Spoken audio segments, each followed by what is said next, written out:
লাগিয়ে লাগিয়ে না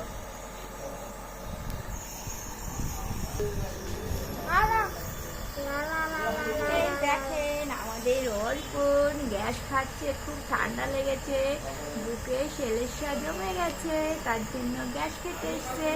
অর্পণ গ্যাস খেতে ভালো লাগছে,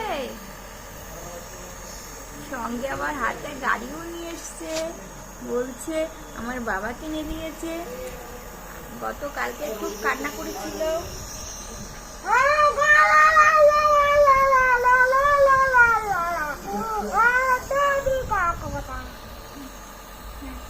গান গাচ্ছে, গান গাও তো অর্পণ।